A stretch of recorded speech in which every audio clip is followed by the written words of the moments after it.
கதை கதை திராவிடம் வென்ற கதை, திமுக வென்ற கதை, மக்கள் வென்ற கதை, தாவேகா வென்ற கதை, புரட்சிக் கதை, எழுச்சிக் கதை, தன்னாட்சிக் கதை, மக்களாட்சிக் கதை. இப்படிப்பட்ட கதைகளை ஒன்றொன்றாக பார்ப்போமா? திராவிடம் வென்ற கதை. இது சாதியை எதிர்த்த கதை, சமூக சமத்துவத்தை ஏற்படுத்திய கதை. இது பெரியார் மெழுகேற்றிய கதை, பகுத்தறிவை மக்கள் மனதில் ஏற்றிய கதை. இது பெண்களுக்கு கல்வியை புகுத்திய கதை, இது மூட நம்பிக்கையை எதிர்த்த கதை.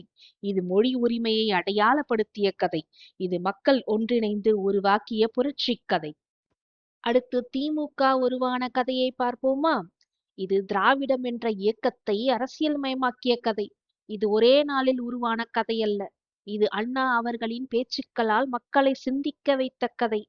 அவர் சொன்ன கடமை, கண்ணியம், கட்டுப்பாடு திமுகவின் முழக்கமான கதை. அது கருணாநிதி அவர்களின் பேச்சுக்கள் மற்றும் எழுத்துக்களால் மக்களை உணர்ச்சி வசப்படுத்திய கதை. வீழ்வது நாமாயினும் வாழ்வது தமிழகமாக இருக்கட்டும் என்று அவர் சொன்ன முழக்கம் மக்களை கவர்ந்த கதை.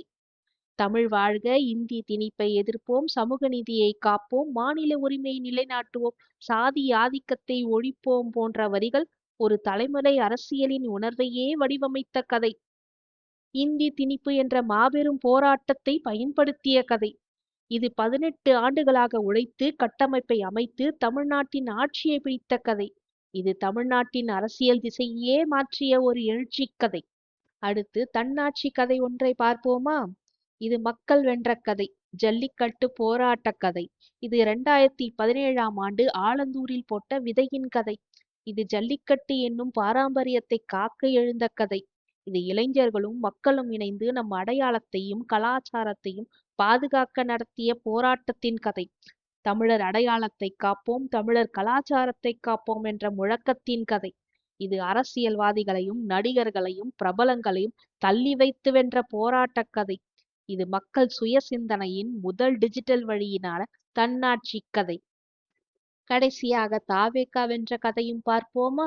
இது ஒரு புரட்சி கதையும் அல்ல, எழுச்சி கதையும் அல்ல, போராட்ட கதையும் அல்ல, தன்னாட்சி கதையும் அல்ல.